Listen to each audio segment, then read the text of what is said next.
peux encore m'exprimer comme Jérémie en disant, lorsqu'il le dit dans Lamentation, tes bontés ne sont pas épuisées, tes compassions ne sont pas à leur terme. Seigneur, si nous sommes là encore devant toi et vivants, c'est puisque tu as bien voulu renouveler tes bontés à chacun d'entre nous. Merci Père éternel, toi qui as des bontés infinies, tu as des bontés en réserve pour ceux qui espèrent en toi, pour ceux qui croient en toi. Oh Jésus, je voudrais que quelques voix s'élèvent pour commencer déjà à dire merci. Merci à ce Dieu-là qui a permis ce jour merveilleux. Bien-aimés, nous sommes en train de chercher des miracles, mais le fait d'être en vie, c'est un des plus grands miracles qui puisse exister dans nos vies. Alléluia. Est-ce qu'on peut entendre des voix, des rachetés qui remercient l'Éternel pour son amour, pour sa bienveillance? On peut, de la maison, là où vous nous suivez, à la radio ou bien dans les différents réseaux, vous nous suivez sur YouTube ou sur Facebook, est-ce qu'on peut entendre des rachetés dire merci à l'Éternel? Merci à l'Éternel. Merci à l'Éternel. Bien-aimé, c'est déjà le culte. C'est pas puisque tu le suis à la radio ou bien tu le suis dans les différentes sortes de canaux que nous avons que c'est un petit culte, c'est un grand culte. Rassure-toi réellement que tu es dans la présence de ton roi, que tu es dans la présence de ton Dieu et que ton Dieu est là. Vraiment, je te prie de là où tu es et là où tu nous suis, d'éloigner tout ce qui peut être un objet de distraction, tout ce qui peut être objet de distraction. Rassure-toi que tu es dans la présence de Dieu, dans la présence de ce grand roi. Alléluia. Élevons nos voix et continuons à dire merci à ce Dieu-là. Alléluia. Merci Père éternel. Merci ô Dieu de gloire pour ton amour, pour tout ce que tu as prévu ô Dieu de gloire. Toi qui ne convaincs, tu ne convoques pas en vain Seigneur. Tu sais que lors de cette convocation, ô Dieu de gloire, tu veux atteindre des objectifs avec tes enfants. Tu es en train de viser une personne, des personnes, afin d'atteindre un objectif, des objectifs, ô Dieu multiples, en chacun d'entre nous. Alléluia, nous te disons merci. Merci pour le tournant décisif de cette année, Seigneur. Merci, car c'est toi qui l'as convoqué et c'est toi qui feras des merveilles au milieu de nous. Laisse que l'honneur et la gloire ne reviennent qu'à toi seul, toi le Dieu véritable, l'alpha et l'oméga, le début, le commencement et la fin de toutes choses. Nous te recommandons ce temps, sois avec nous, dirige-nous par ton esprit, au nom puissant et glorieux de Jésus. Nous disons Amen. Est-ce qu'on peut acclamer le roi des rois, le Seigneur des seigneurs, le Dieu incomparable, le Dieu tout-puissant, qui n'a point de semblable, qui n'a point d'égal. À lui l'honneur, à lui la gloire, à lui la majesté. Béni soit ton Saint-Nom, Seigneur. Béni soit ton Saint-Nom, Seigneur. Pour en prendre un court instant pour lire un peu le psaume 106, le premier verset, il dit: louez l'Éternel, célébrez l'Éternel car il est bon, car sa bienveillance dure à toujours. Qui dira les exploits de l'Éternel? Qui fera entendre toute sa louange? Bien-aimés, ce soir, qui veut dire les exploits de l'Éternel? Nous voulons passer un moment dans une louange forte, faire une compilation d'une louange des cantiques populaires pour célébrer ce Dieu-là. Car sa bienveillance dure à toujours. Qui dira les exploits de l'Éternel? Qui ce soir veut s'associer à nous tous, aux anges dans les cieux, sur la terre, nous les hommes, pour dire les exploits de l'Éternel? Je voudrais réellement que tu te prépares. Comme je l'ai dit au début, débarrasse-toi de tout ce qui peut être l'objet de distraction. Sois sûr que tu es dans la présence de Dieu. Le culte en ligne n'est pas un petit culte, c'est un culte à part entière. On est dans la présence de Dieu. Bien-aimés, préparons-nous. Toute la famille, tu es seul, alors apprête-toi à danser comme tu le voudras. En famille, les enfants, papa, maman, apprête-nous à louer et à célébrer ce Dieu-là. Ce soir, nous voulons chanter une louange ensemble avec l'union musicale.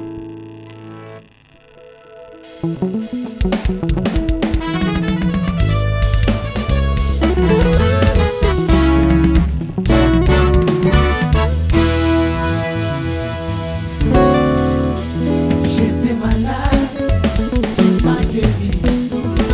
J'étais perdu,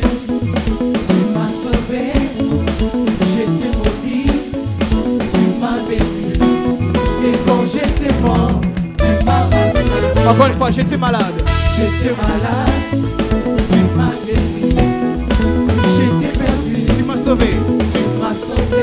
J'étais maudit. J'étais maudit, Tu m'as béni. tu m'as béni. Et quand j'étais mort, Et quand j'étais mort, tu m'as rendu la vie. tu es le même. Tu es le même. Hier, aujourd'hui. Tu es le même. Oh, éternellement. Jésus. Tu es le même, hier, aujourd'hui. Tu es le même, oh éternellement. Oh, tu es le même. Tu es le même. Hier, aujourd'hui. Tu es le même. Oh, éternellement. J'étais malade encore une fois. J'étais malade, Tu m'as guéri. tu m'as guéri. J'étais perdu, Tu m'as sauvé. tu m'as sauvé. J'étais maudit. J'étais maudit, Tu m'as béni. tu m'as béni. Et quand j'étais mort, Et quand j'étais mort, tu m'as rendu la vie. tu es le même. Tu es le même. Tu es le même. Hier, aujourd'hui. Tu es le même, oh éternel. Oh oui, tu es le même. Tu es le même, Tu es le même. tu es le même. Hier, aujourd'hui. Tu es le même, oh éternel. Oh oui, je vais chanter pour Jésus Tu es le roi. dans ma vie de tous les jours. Tu es le roi. Sa victoire m'appartient. Désormais, avec toi Jésus, je régnerai à jamais. Voilà, je vais acclamer Jésus. Picoche, picoche, picoche. Dans ma vie de chaque instant. Dans ma gloire m'appartient. Désormais, Avec toi Jésus, je régnerai à jamais. Et moi, je vais crier pour Jésus. Dans ma vie de chaque instant. Sa victoire m'appartient. Même avec toi Jésus, je régnerai. Oh, atapasi ataliwa. Atapasi ataliwa. Ah oui, yawazali mosangira. Yawazali kobatela ngai na matiti ya mopesu. Oh, atapasi ataliwa. Atapasi ataliwa. Yahweh. Yawazali mosungira ngai na kobanga eloko te. Yawazali kobatela ngai na matiti ya mobesu. Tu es le grand guerrier qui ne recule pas dans les combats. Vaillant héros, le tout-puissant sauveur. On y va. Tu es le grand guerrier qui ne recule pas dans les combats. Vaillant héros, tout puissant sauveur. Tu es le grand guerrier qui ne recule pas dans le combat. Vaillant héros, le tout-puissant sauveur. Tu es le grand guerrier qui ne recule pas dans les combats. Vaillant héros, tout puissant sauveur. Tu es le grand guerrier qui ne recule pas dans le combat. Vaillant héros, tout-puissant sauveur. Tu es le grand guerrier qui ne recule pas dans le combat. Vaillant héros, tout puissant sauveur. Simba Yesu makasi iyazalizela ekomema bandimina likolo. Alléluia. Yesu makasi eyazalizela ekomema bandimina likolo. Yegeto simba Yesu makasi iyazalizela ekomema bandimina likolo. Alléluia. Yesu makasi eyazalizela ekomema bandimina likolo. On acclame le roi de gloire. On pousse les cris de joie. Alléluia. Hey, Yahweh, Est-ce que quelqu'un est là? Hello, César, yo, yo, Danse pour l'éternel. Alléluia.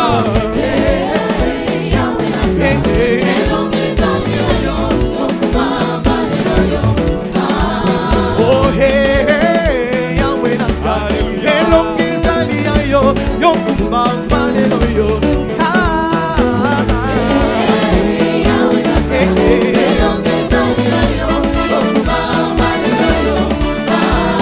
Oh, hey, Yahweh, hello, César, yo, yo, hallelujah.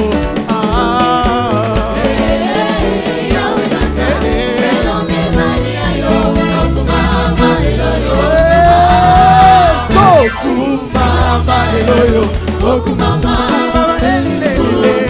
Malelo, Mama Zambe na Mona, Malelo, Kuma Melonga Motiva, Malelo, Mama Zambe na Mona, Malelo, Kuma Melonga Motiva, Malelo, Mama Zambe na Mona, Malelo, Kuma Melonga Motiva,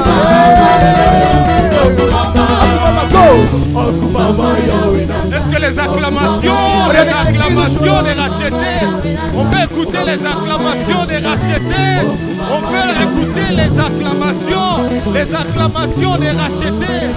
Alléluia, alléluia, alléluia, alléluia. Maboko, maboko, maboko, maboko, maboko, maboko, maboko, maboko.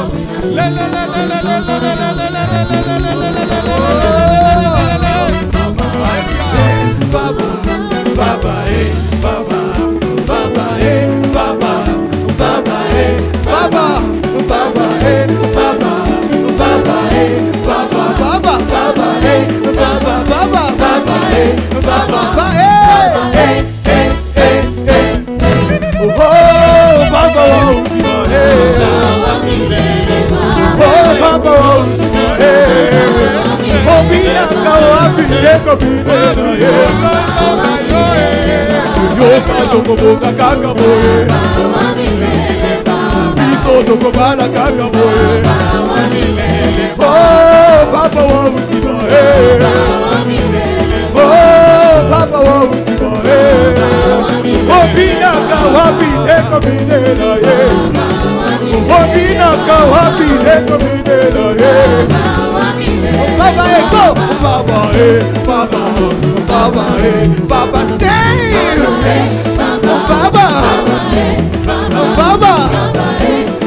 Baba, Baba, danse pour le roi de gloire, danse. Alléluia. Est-ce que quelqu'un veut bien danser pour le Seigneur à la maison? Là où tu le suis, tu veux bien danser pour le Seigneur. Alléluia. Béni soit ton Saint-Nom, Seigneur. Toi le Dieu véritable. Alléluia. Béni sois-tu, Seigneur. Alléluia. Il n'y a que toi qui es Dieu. Il n'y a que toi. Mon lolo, mon lolo. Qui est semblable à toi, oh Dieu. Alléluia. Alléluia. Alléluia. Alléluia. Il n'y a que toi, oh Dieu. Béni soit ton Saint-Nom. Gloire à toi, Seigneur.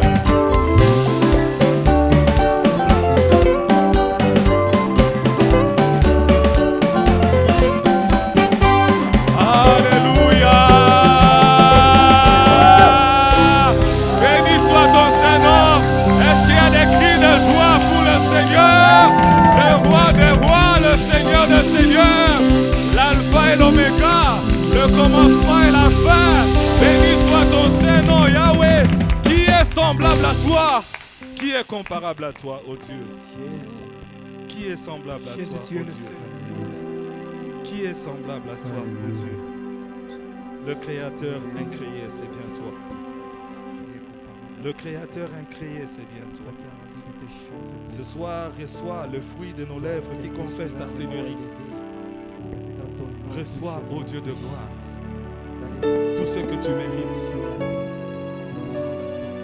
Tout ce que tu mérites, Seigneur. Oh Seigneur, tu es digne de gloire. Bien-aimés, de là où vous nous suivez, est-ce que vous pouvez davantage vous exprimer devant ce Dieu-là? Toi seul. Soyons reconnaissants Nous t'adorons, toi seul. dans la présence de ce Dieu-là. Nous t'adorons, toi seul. Déversons nos cœurs devant ce Dieu-là.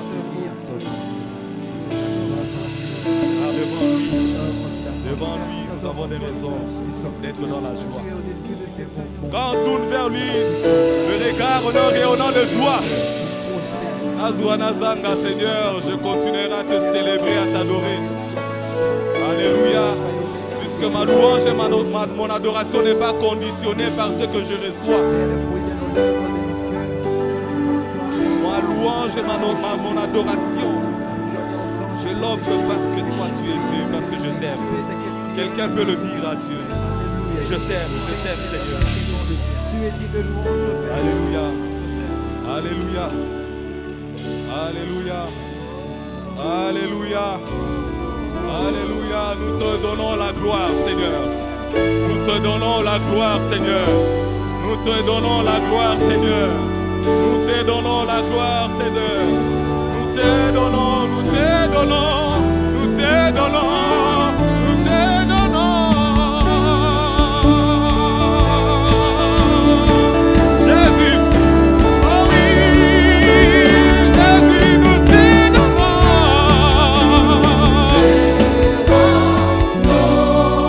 Nous te rendons la gloire, Jésus.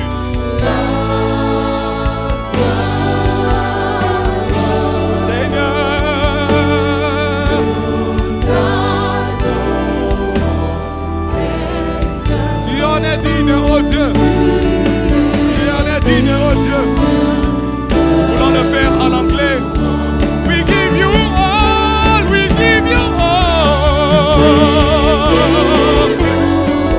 We give you all the glory, all the glory. Hallelujah, hallelujah. We worship you, Lord.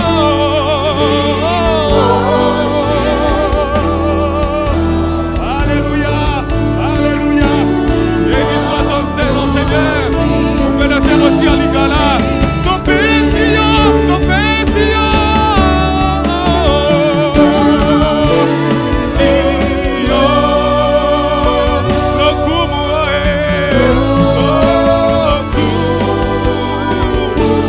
le Kumamelio,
de toute autorité et de tout nom qui se peut nommer dans les cieux, sur la terre et sous la terre.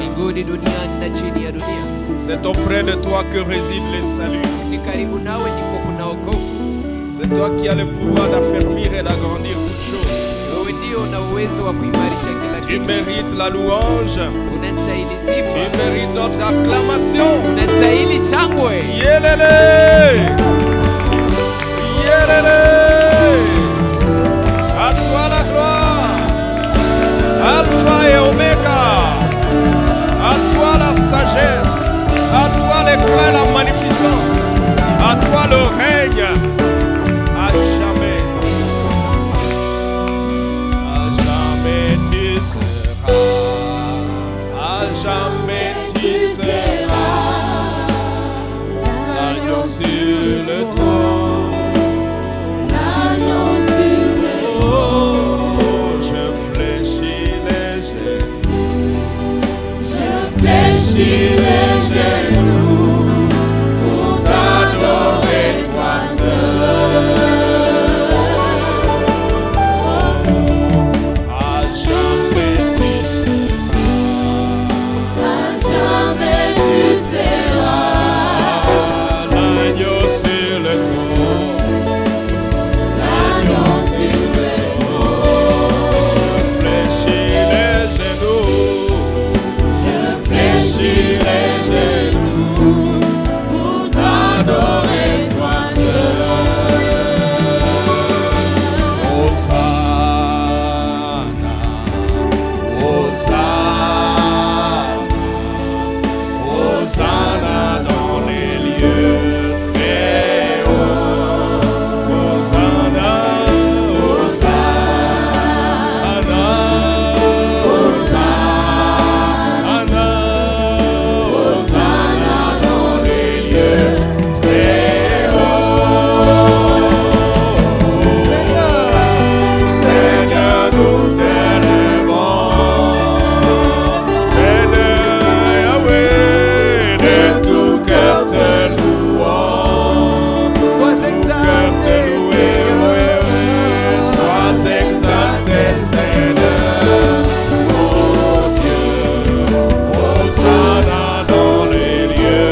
toi, Seigneur.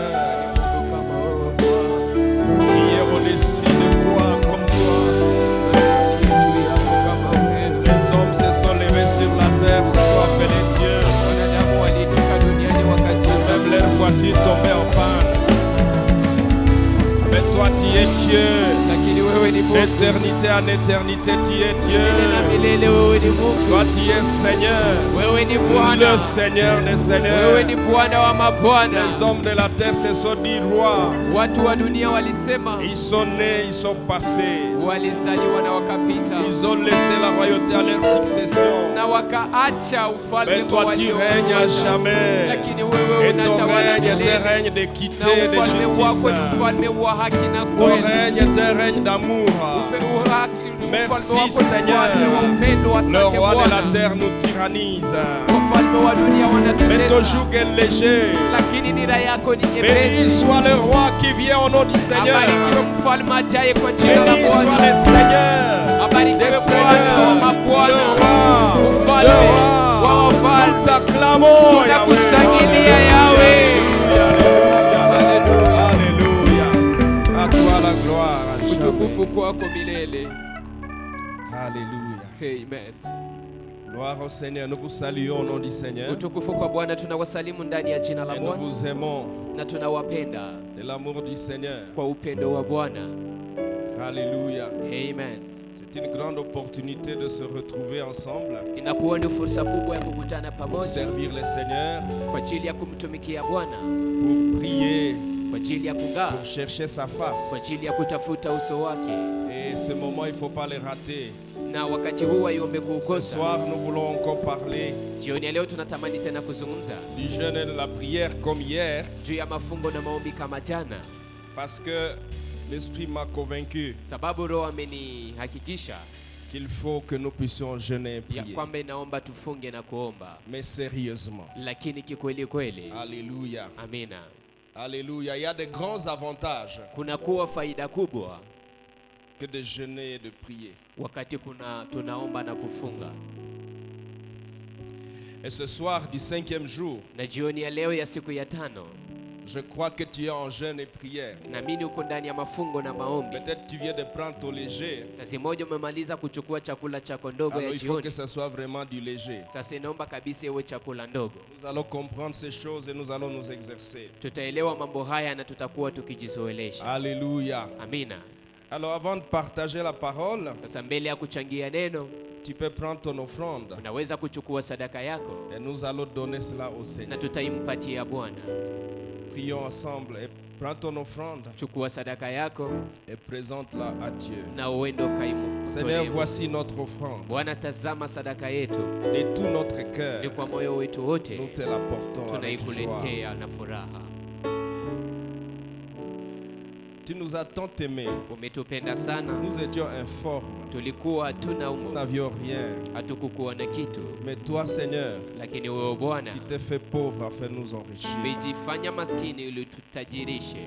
Voici notre offrande. Tazama sadaka yetu, Accepte-la uikubali au nom de kwa Jésus-Christ. jina la Yesu Et Kristo. bénis chacun, Seigneur. Na bariki kila mmoja Les Bwana. temps sont durs. Wakati ni mgumu, L'environnement économique est compliqué. mazingara ya kipesa ni Mais hatari, je prie lakini naomba que l'onction et la grâce que tu déversais à Goshen kwamba upako na neema ulioshusha pa affectent chaque Goseni bien-aimé qui m'écoute en ce iende moment. kaguse kila mpendwa anayenisikiliza kwa Où qu'il wakati se huu, trouve sur la terre. alipote ambapo anaweza kuwa duniani. Que la puissance de Goshen, Acha uwezo wa Goseni, la puissance de l'exemption, uwezo wa kuwekwa kando, la puissance de l'exemption uwezo wa kuwekwa pembeni, affecte iende kaguse le travail kazi de tes enfants ya watoto wako au nom de kwa Jésus-Christ. jina la Yesu Kristo, Et qu'ils prospèrent na uende wakaendelee, malgré tout, ijalishi yote, qu'ils avancent, waendelee, qu'ils progressent wasonge mbele sous ta gloire, chini ya utukufu wako, malgré toutes choses, ijalishi kila au nom kitu de kwa Jésus-Christ. jina la Yesu Kristo. Amen. Amina. Alors, si tu veux offrir sur électronique, tu le fais aussi. Kama unahitaji kutoa kwa njia ya simu, unaweza kuifanya pia. Et aussi, tu peux passer au courant de la semaine déposer l'offrande à l'église. Na unaweza pita ndani ya wiki kuleta sadaka Tu yako es le kanisani. bienvenu. Karibu. Alléluia. Amen.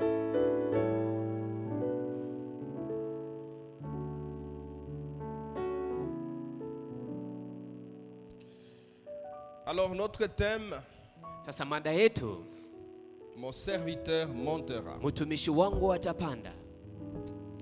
Ésaïe 52, verset 13. Isaya 52 Voici, mstari wa 13. Tazama, mon serviteur prospérera, mtumishi wangu atafanikiwa, il montera, atapanda, il se lèvera, atainuka, il se lèvera bien haut. atainuka juu zaidi.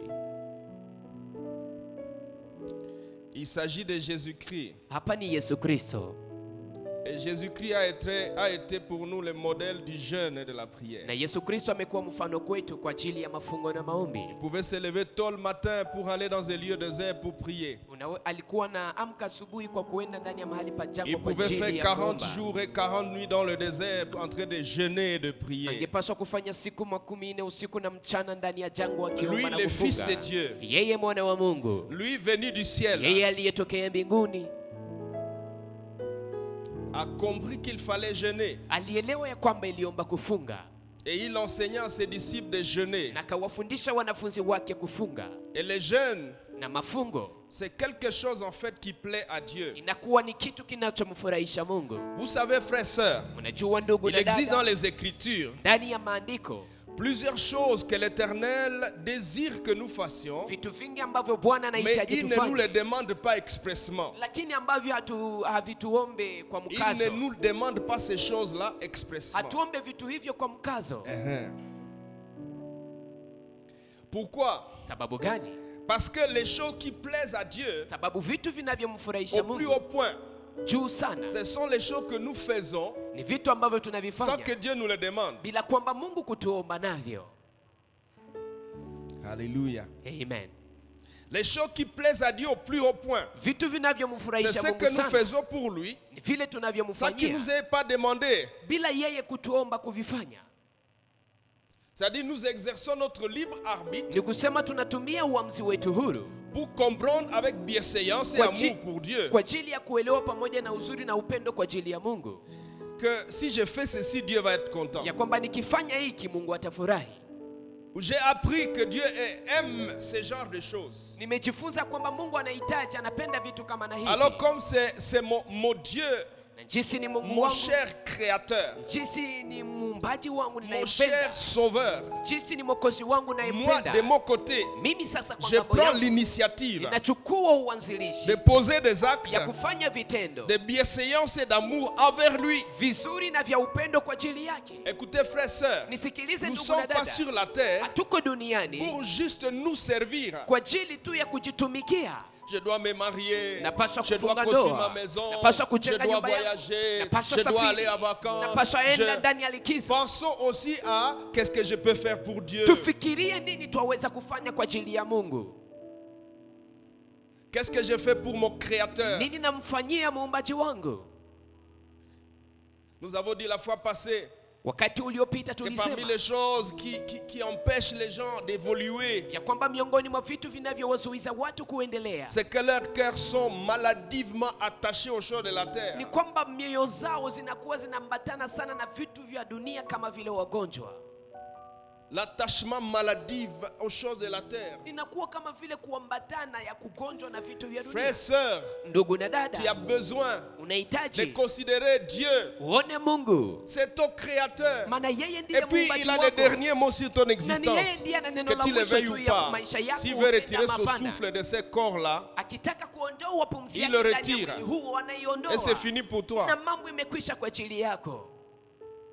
Tu as donc besoin Ni kusema de unahitaji comprendre kuelewa que Dieu ya kwamba Mungu désire aussi anahitaji pia que nous fassions des choses pour lui. twende tufanye mambo kwa ajili yake, Et le principe na de faire les choses à quelqu'un ça qui le demande est vrai, même dans la société humaine. na kanuni hii ya kumfanyia mtu vitu hata bila kuviomba inakuwa kweli hata ndani ya jamii.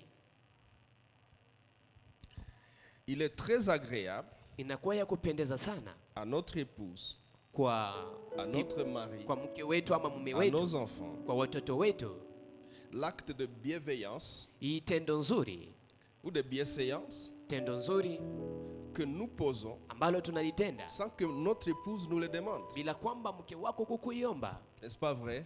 Sio kweli? Si tu es avec ta femme, pose-lui la question. C'est Kama, vrai? kama uko na mke wako muuliza swali, je, ni kweli? Quand le mari fait des choses pour toi sans que tu les demandes, Wakati mume anakufanyia vitu bila kumuomba, que c'est bon. inakuwa mzuri. Quand ta femme fait des choses pour toi sans que tu les lui aies demandé, Wakati mke wako anakufanyia vitu Que kwa ça fait du ambavyo bien. hukumuomba, inafurahisha. alléluia. Amina.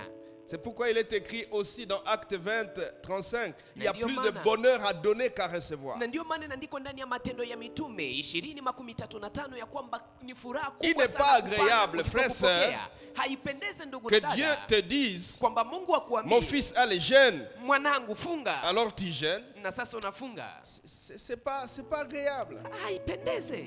Mon fils, donne-moi les offrandes. Mwanangu nipe sadaka, Alors tu donnes les offrandes. na kisha unapana sadaka. No. Hapana. C'est mieux de donner les offrandes sans que Dieu te le demande. Ni vizuri kutoa sadaka hata wakati C'est Mungu mieux de te hajaikuomba. considérer comme un complice avec Dieu Ni vizuri kuona kama wewe et ni de mshirika poser wa des Mungu, actes pour lui sans qu'il te le demande. na utende vitendo kwa ajili yake bila yeye kukuomba Alors c'est navyo. le cas du jeûne. Na hii ndiyo mfano Dans wa Ésaïe mafungo. chapitre 58, verset 1 et suivant tout le chapitre, Ndani ya kitabu cha Isaya 58 mstari wa kwanza nous na pouvons voir kuendelea, ceci au verset 4. tunaweza kuona hii kwa shairi la 4.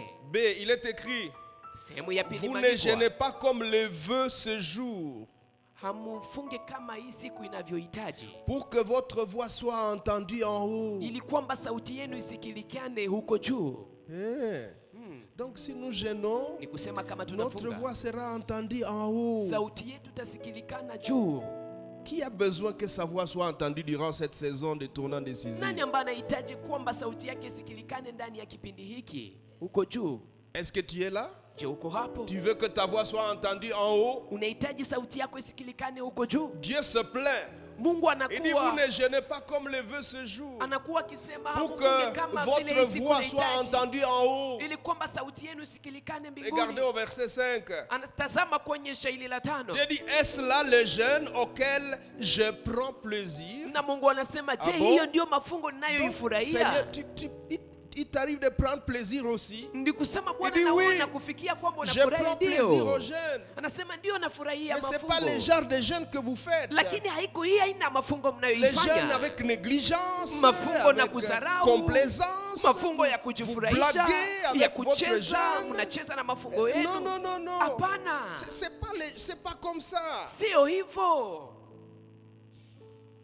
Les jeûnes auxquels je prends plaisir, Mafungo ninayoifurahia, un jour où l'homme s'humilie ou humilie son âme, si kwamba mwanadamu anajishusha, anashusha nafsi yake. est-ce là ce que tu appelleras un jeûne? Na hiyo je, ndio utakayoita mafungo? Un jour agréable à l'Éternel. Siku inayomfurahisha Bwana. Les jeûnes est agréable à l'Éternel. Mafungo inamfurahisha Bwana, Un jour agréable à l'Éternel. siku inayomfurahisha Bwana. Nous avons 30 jours à offrir à l'Éternel. Tuna siku 13 za kumtolea 30 jours Bwana, agréables à l'Éternel. siku 13 zinazomfurahisha 30 Bwana, jours de jeûne et prière. siku 13 za mafungo na maombi, Des jeûnes agréables à l'Éternel. za mafungo inayompendeza Pas Bwana. des jeûnes de blagues. Hapana mafungo ya mchezo, Pas des jeûnes d'amusement. hapana mafungo ya kujifurahisha. Mais certains adultes Lakini watu wazima vont fulani même jeûner dans les jeûnes. watafunga hata ndani ya mafungo, Si on dit prenez le jeûne le soir, wakisema ya kwamba il se mchukue peut que chakula toi tu chepesi prendras le jeûne jioni. 2 jours après ou 4 jours après. Yawezekana wewe uchukue chakula kidogo kisha siku Parce que mbili tu ama es un siku nne. adulte. Maana wewe ni Et mtu tu mzima comprends. na unaelewa. Il dit un jour agréable à l'Éternel. Anasema siku Mon inayomfurahisha Bwana. frère, offre des jours agréables à l'Éternel Ndugu durant ce yangu, mois de juin. mtolea Bwana siku zinazomfurahisha ndani ya kipindi Et hiki. n'est-il pas écrit, Je, la joie du hayaandikwi? Seigneur sera votre force. Raha ya Bwana itakuwa Si nguvu j'offre un yenu. jour agréable à l'Éternel, Nikimtolea Bwana siku ya si kufurahisha, je suis agréable à l'Éternel, kama mimi namfurahisha maana nampendeza donc je Bwana, peux proposer des choses à l'Éternel, il va le ni faire. kusema naweza kumpendekeza Mungu mambo na Il va le naifanya, faire. ataifanya. Voici ce qu'il dit au verset 6. Tazama anayosema Il kwenye dit, shairi la voici les 6. jeûnes auxquels je prends plaisir. Ah, Anasema tazama mafungo les jeûnes ninayoifurahia, auxquels je prends plaisir. mafungo ninayoifurahia. Voici les jeûnes auxquels je prends plaisir. Tazama mafungo ninayoifurahia. Seigneur, Bwana, nous allons t'offrir ce plaisir. tutakutolea furaha hii. Les jeûnes auxquels je prends plaisir. furaha ninayopendezwa nayo, mafungu ninayopendezwa Et nayo. vous savez les retombées? Na unajua matokeo? On peut le voir au verset 8 Tunaweza kuiona kwenye shairi la 8 où il est écrit: ambayo imeandikwa, alors ta lumière poindra comme l'aurore na sasa mwanga wako et ta utaonekana kama guérison vile germera pambazuko. promptement et ta justice marchera devant toi Uponyaji et la wako gloire de utachipuka. l'Éternel t'accompagnera. Haki ya Qui ne Mungu veut pas ça, itaenda frère mbele et sœur? yako na utukufu wa Mungu Qui utakusindikiza. ne Nani voudrait ambaye pas que la hataki mambo gloire de haya? l'Éternel Nani l'accompagne? ambaye hataki kwamba utukufu wa Et la Mungu gloire de msindikize? l'Éternel Na l'accompagnera. utukufu wa Bwana utamsindikiza, T'accompagnera. utakusindikiza. Qui toi? Wewe nani? Toi qui jeûnes. Wewe unayefunga. Verset 9. Alors Shairi la tu 9. appelleras Na hapo sasa utaita et l'Éternel répondra. na Bwana atakujibu. Tu crieras Utalia et il dira: na atasema, me voici. mimi huyu. Wow. Qui ne voudrait pas que Dieu soit aussi disposé, disponible pour l'écouter? Nani ambaye hataki kwamba Mungu awe tayari Et kwa face à kumsikiliza? tous ces défis dans lesquels nous passons, Na mbele ya matatizo haya yote ces défis tunayoyapitia, de notre génération, matatizo ya kizazi chetu, ces défis personnels que tu as, matatizo ya kipekee ne unayo, voudrais-tu pas je, hauhitaji que tu appelles, que l'Éternel réponde? kwamba uite na Mungu Quel niveau akujibu? d'audience? Inakuwa ngazi gani ya Combien je kupata désire cette kibali? audience? Namna gani Mais nahitaji voici le kibali hiki? secret. Na tazama siri, Les jeûnes auxquels je prends plaisir. mafungo Au verset ninayoyafurahia. 14. Kwa shairi la 14, Alors, na tu sasa mettras ton plaisir en l'Éternel utaweka furaha yako ndani et ya je te Bwana, ferai monter sur les hauteurs du pays. na nitakupandisha juu ya nafasi za juu za Je te nchi. ferai monter. Nitakupandisha Toi qui wewe nani? as compris ces Wewe choses. ulielewa Je mambo te haya. ferai monter Nitakupandisha sur les hauteurs du juu pays. ya nafasi za juu Mon za nchi. serviteur montera. Mtumishi wangu atapanda, Il se lèvera. atapanda, Il se lèvera atainuka, très haut. atainuka juu Jésus-Christ zaidi. toi-même, tu es monté. Yesu Kristo, wewe mwenyewe Tu t'es ulipanda, élevé. wewe mwenyewe Tu t'es élevé uliinuka, très haut. uliinuka juu Quelles zaidi. sont les manettes qui ont fait que tu montes? Na nini mbinu Quels zilizofanya sont les kwamba unapanda? Quels sont les boutons sur lesquels tu as appuyé? Ni mahali gani Il ulipoponyeza dit, ili j'ai kwamba appuyé uweze sur le kupanda? bouton du jeûne et la prière. Anasema niliponyeza kwenye nafasi ya mafungo na Au maombi. verset 14, il dit, je te ferai jouir de l'héritage de Jacob ton père. Shairi la Car 14, la bouche de l'Éternel a parlé. nitakufanya kwamba urithi wa Yakobo, sababu kinywa cha Alléluia. Bwana La kimesema. bouche de l'Éternel a parlé. Kinywa cha Bwana La bouche de l'Éternel kimesema. a dit quoi? Kinywa cha Bwana kimesema nini? La bouche de l'Éternel a dit, Kinywa cha Bwana tu kimesema, appelleras et utaniita l'Éternel na répondra. Bwana atakujibu, Tu crieras utalia et il dira, me voici. na atasema mimi La huyu. bouche de l'Éternel a Kinywa dit, cha Bwana kimesema, je te ferai monter sur les hauteurs du pays. nitakupandisha juu ya nafasi za juu za Toi qui nchi. cherches une ascension dans la politique, Wewe unayetafuta kupanda, kuinuliwa ndani ya toi siasa, qui cherches une ascension dans ta carrière, wewe unayetafuta kuinuliwa ndani ya kazi yako, intègre les principes du jeûne et la prière. wendo kakamate hii kanuni ya mafungo On na ne mange maombi. pas tous les jours et toute l'année, frères et sœurs. Hawakulake kila siku na ndani ya mwaka Il faut mzima, ndugu na offrir dada. quelquefois ou de temps à temps des jours agréables à l'Éternel. Mara kwa mara inaomba kumtolea Bwana siku Des jours zinazomfurahisha, agréables à l'Éternel dans les jeûnes et la prière. siku zinazomfurahisha Bwana kupitia mafungo na Mon maombi. frère, je te conseille Ndugu yangu, de ne pas nakushauri rater cette saison du tournant décisif. usikose hii wakati wa kipindi Si hiki. durant ces 5 jours, Kama ndani ya hizi tu siku n'as pas tano été sérieux dans ton jeûne et prière, haukuwa mkamilifu ndani à ya mafungo partir yako na d'aujourd'hui, maombi ce soir, yako, je te conseille, kuanzia leo jioni ya leo na te kushauri ressaisir. uende tena parce ukachukue que tu peux aussi zamiri, passer tous les 30 jours maana unaweza kupitisha siku en zote makumi faisant des jeûnes tatu de blagues, ukifanya mafungo ya mchezo, et tu appelleras, na et utaita l'Éternel ne répondra na pas. Bwana hata kujibu. Alléluia. Amen. Je te ferai monter sur les hauteurs. Nitakupandisha juu ya nafasi za juu. Tu veux une élévation? Unahitaji kuinuliwa? Voici le chemin. Tazama njia. Produit des jours agréables à l'Éternel par les jeûnes et la Mpatie prière. Bwana siku zinazomfurahisha kupitia mafungo na maombi. Vous voyez, frères et sœurs, Mnaona ndugu na dada, le jeûne et la prière donc indispensable dans la vie si tu veux monter.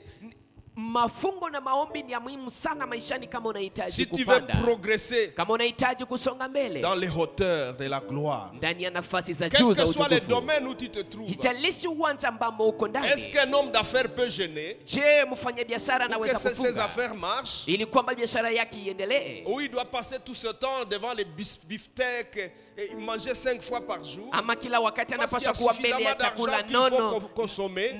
na kula mara 5 kwa siku, maana na pesa Et il nyingi y a za kukula. suffisamment d'argent. Dis, mettez d'où on Kuna pesa za mange. kutosha, leta Et puis ça chakula va te tule. faire tomber malade. On ne mange pas tous les jours. Vitakugonjwesha wakulake kila siku.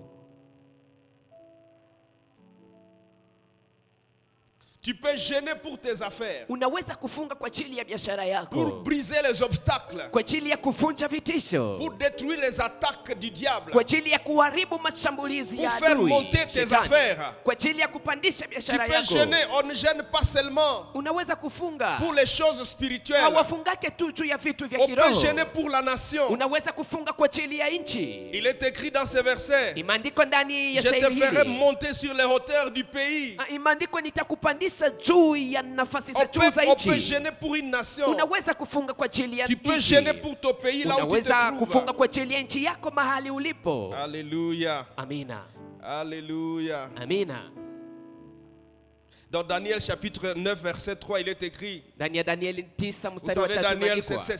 c'est aussi cet homme de jeûne et prière. Mnajua Danieli ni mtu wa maombi na Quand vous mafungo. lisez tous les livres de Daniel, Unaposoma kitabu chote vous cha allez retrouver Danieli, le secret de ces montées, le Utagundua secret siri za de la kupanda gloire de kwake. Dieu dans sa vie. siri za utukufu wa Mungu maishani Au mwake. chapitre 9, Kwa shairi la 9 face à une situation qu'il rencontre, sura 9 mbele ya hali ambalo nakutana écoutez ce nalo. que Daniel dit. Tazama ile ambayo Il dit, Daniel j'ai anasema, tourné ma face vers na l'éternel nikageuzia Dieu, uso wangu mbele ya Mungu afin de recourir à Ili la kwamba prière et aux supplications. ili kwamba nipitie kwa J'aime maombi na cette kutii. expression qu'il utilise. Napenda sana hii msemo Il dit, ambayo anasema, J'ai tourné ma face vers l'éternel anasema nikageuzia uso wangu mbele ya afin de Bwana recourir à ili la kwamba prière. nipitie kwa maombi, Recourir à la prière. nipitie kwa maombi, Afin de recourir à la prière, ili aux kwamba nipitie kwa supplications, maombi na kusihi, en gênant, nikifunga,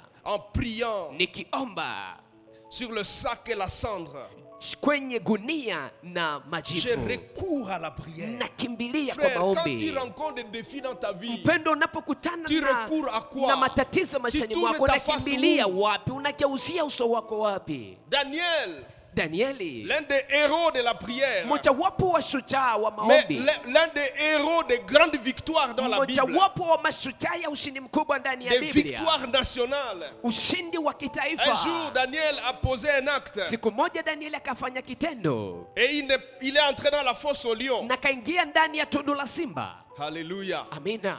Et ce jour-là, le roi prend une décision. Na siku hiyo mfalme anachukua amri, Il dit, à anasema partir d'aujourd'hui, anasema kuanzia dans leo tout mon royaume, ndani ya ufalme wangu personne ne prie wote un autre Dieu, hakuna mtu atakayemwomba Mungu mwingine sinon le Dieu de Daniel. kama haiko Mungu wa Écoutez, Danieli. Daniel, tu as convoqué quel groupe de gens qui ont prié avec toi? Sikiliza, Danieli, uliita watu gani ambao waliomba Daniel, tu as pamoja prié nawe? toi-même. Danieli, uliomba wewe mwenyewe. Écoute-moi, frère. Nisikilize ndugu Ta, yangu, ta propre prière, maombi yako ta mwenyewe, prière individuelle maombi yako ya peut binafsi affecter ta nation. yaweza kugusa taifa lako, Tu n'as pas besoin d'avoir 10 000 personnes pour jeûner et prier d'abord. na hauhitaji kuwa na watu 10,000 ili ufunge na kuomba Bien que kwanza. cela est important aussi. Hata kama hiyo nayo ni ya Les muhimu. hommes disent l'union fait la force. Watu wanasema umoja ni nguvu, Mais toi-même, lakini wewe mwenyewe comme au temps de Daniel, kama kwa wakati wa tu Daniel peux apporter un revirement national. unaweza kuleta Et mabadiliko ndani j'aimerais ya parler à un nchi. Congolais qui Na m'écoute. ningependa nimwambie mkongomani Même si anayenisikiliza, tout le monde ne prie pas durant ce mois de l'indépendance, hata kama kila mtu aombe ndani ya mwezi huu Toi, wa uhuru, ukombozi,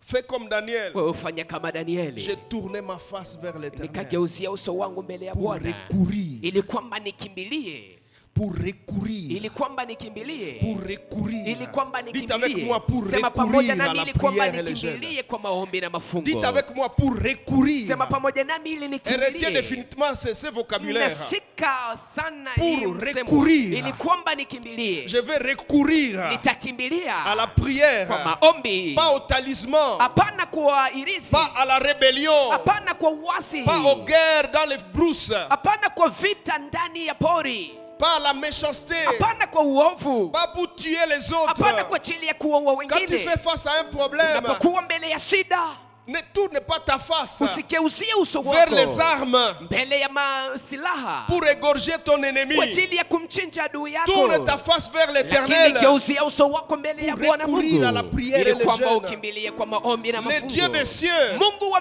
donne mbingu les bonnes solutions. anapanaka majibu Les mazuri. solutions que tu auras, Majibu et ça va utakayoyapata te laisser la paix. yatakupatia Quand tu amani. recours à autre chose, Unapokimbilia vitu tu auras une vingine solution utapata jibu qui va hakika, te vider la paix. lakini ambayo toute la itakutoa, vie, itakumaliza amani Même yako yote, ta descendance na maisha yako yote subira na les uzao wako conséquences wote wataishi de matokeo sur quoi tu as mabaya, recouru. hasara ya ile ambayo ulikimbilia. enfants Watoto wako pourront jouir de ceci ou cela, watafurahia hiki na kile, mais ils subiront le coup lakini watapigwa de la méchanceté des mauvaises solutions que tu as adoptées. na uovu wa hizo majibu mbaya ambazo uliweza Alléluia. kukimbilia. Amina. Alléluia. Amina. J'ai pris décision de recourir à la prière Nikachukua uamuzi wa kukimbilia kwa maombi et aux supplications, na kwa kusihi, en gênant, nikifunga, en priant nikiomba sur le sac et la cendre. juu ya gunia na majifu.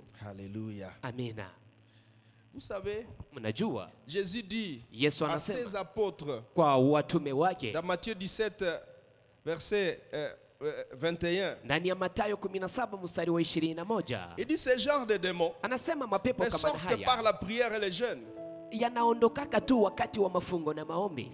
S'il y a des principautés, des pouvoirs, Kama des kuna autorités falme, dans votre zone uwezo, mamlaka ndani ya eneo yako ou dans votre famille, ama ndani ya jamaa yako, depuis vos aïeux, tangu mababu il a été zenu, décidé que vous vous marierez pas. imeamuriwa ya kwamba Il a nyinyi été décidé hamtafunga que vous ndoa. ne mettrez pas au monde. Imeamuriwa kwamba nyinyi Il a été décidé hamtazaa. que vous prospérerez pas. Imeamuriwa ya kwamba nyinyi hamtafanikiwa. D'accord, Kweli, mais tu peux recourir à la prière. lakini unaweza kukimbilia kwa maombi, Parce que Dieu écoute. maana Mungu anasikiliza. C'est des jours Ni siku qui plaisent à Dieu. ambazo zinamfurahisha Mungu. Recours à la prière Kimbilia kwa maombi durant cette saison prophétique. ndani ya wakati huu wa unabii, Et tu peux annuler, na unaweza tu kuvunja, vas annuler utavunja toutes les décisions de tes grands-pères. zile uamuzi zote za wababu Même ces zako, sorciers du quartier hata wale qui est jaloux de toi, mchawi wa kata ambaye et qui anakusikilia vient wivu faire des incantations devant ta na maison. ambaye anakuja kuwagusa mbele ya nyumba Tu yako, peux balayer tout ça. unaweza kufagia hiyo yote. Recours à la prière et au Kimbilia jeûne. tu kwa mafungo na Tu maombi, vas éteindre na les utazimisha traits afflammés du malin. ile miali za moto za Tu adui. vas changer le cours de ton histoire. Utabadilisha historia yako.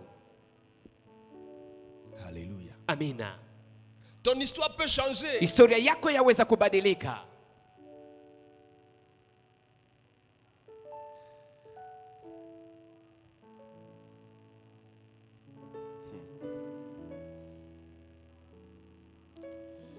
Vous savez, Mnajua, quand vous regardez dans Néhémie chapitre 1er, unapoangalia ndani ya kitabu cha Nehemia sura 1, essayez de venez avec moi dans Néhémie mkuje pamoja nami ndani ya kitabu cha Nehemia au chapitre 1er, kwa sura ya verset 4 kwanza à 11. mstari wa 4 hadi Vous 11. remarquez ceci. Gundueni hii, Néhémie reçoit un ami qui revient de Jérusalem. Nehemia anampokea rafiki anayotokea Yerusalemu, Néhémie, il est en déportation. na Nehemia anakuwa ndani ya nchi ya kigeni, Et cet ami lui dit, na huyu rafiki anamwambia, ton peuple taifa lako à Jérusalem Yerusalema est au comble du malheur. iko kabisa chini ya mateso makubwa, Et la ville et ses murailles sont détruites. na muji na kuta zake zimebomolewa. Les Juifs qui sont restés de la captivité. Wayahudi waliobaki utumwani, Toi, tu es ici en déportation. wewe uko hapa umepelekwa Mais les gens ugenini, qui sont restés au pays, lakini watu ils sont waliobaki au ndani ya nchi, comble du malheur. aha, wako chini ya mateso makubwa.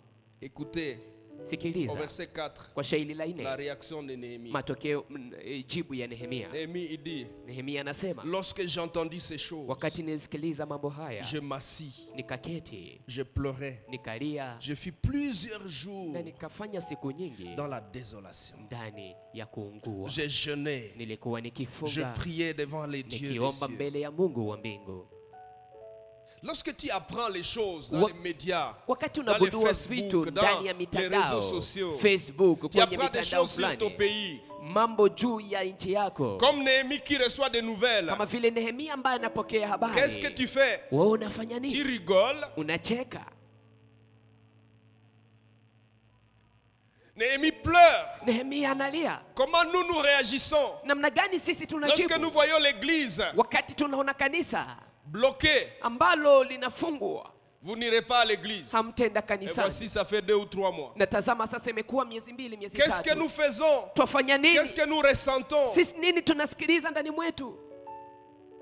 Plus de culte. Hakuna tena ibada. Même si les médias nous aident, Hata kama mitandao zatusaidia, il y a quelque chose qui manque. kuna kitu kinachokosa. Cette chaleur de la communion Hii fraternelle. joto ya ushirika wa Cette kidogo. chaleur de la grande adoration. Hii joto ya De la grande mabudu louange. makubwa. C'est- Ya c'est- sifa c'est- kubwa. Cette grande célébration du Dieu. Hii kumsifu Celui qui Mungu siège au sana. milieu de louanges de son peuple. Anayeketi miongoni C'est mwa vrai, il sifa est za watu partout. wake. Hakika Et ni quand nous le mahali célébrons pote. même en ligne, Na il est tunapomsifu là au hata milieu de kwenye nous parce qu'il mitandao est iko omniprésent. miongoni mwetu, sababu yeye Mais anakuwa mahali qu'est-ce que ça pote. fait lorsque nous sommes ensemble? Lakini nafanya nini Frères, tunapokuwa sœurs, pamoja? Ndugu na dada, Combien je pleure et Ma- je voudrais voir cela relevé. mara ngapi ninalia na ninahitaji nione Que ce hii confinement kitatuliwa. s'arrête au nom de Jésus. Hii wakati wa kuweka kando Et ishe que kwa jina la l'église Yesu, retourne à sa place na kanisa irudi kwa nafasi et joue yake son rôle. na itumike Mais kazi vous savez, yake. pendant ce temps, Mnajua kwa wakati huu l'ennemi profite adui anafaidia pour vous alourdir, pour vous détruire, pour prendre l'espace. kwa ajili ya kuleta uvivu ndani mwetu na kuleta na kuchukua Mais nafasi. quand l'église prie, Lakini wakati kanisa Et jeune, inaomba, inafunga, il y a des revirements. kuna kuwa mabadiliko ya vitu. Alléluia. Amina. Regardez les retombées que Néhémie obtient. Tazama matokeo ambayo Nehemia anapata. Premièrement, Ya kwanza, Néhémie, Nehemia il est affecté anaguswa par le problème. na hii shida.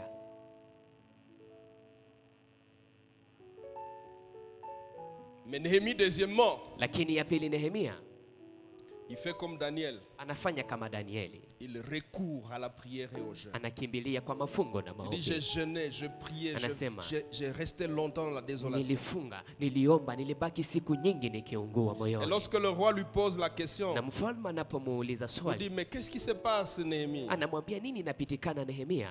Sa réponse est Jibu lake ni au verset 3. kwa shairi la 3, Comment n'aurais-je pas mauvais visage lorsque la ville où sont les sépulcres de mes pères est détruite et que ses portes sont consumées par les feux? Comment Namna gani- serais-je content? namna gani nitafurahi wakati mji wangu na kuta zake zimebomolewa na kuunguzwa? Comment tu es content et tu passes ton temps dans la vallée de l'ombre de la mort? Namna gani wewe unafurahi na unapitisha wakati wako Pendant que ndani ya ton bonde la pays est uvuli dans wa la mauti, situation où il se trouve. wakati nchi yako inapitia hali ambayo hii ambayo inakuwa ndani? Comment tu manges tout le mois Namna gani unakula mwezi mzima pendant que le pays a besoin de ta prière? wakati nchi inahitaji maombi yako?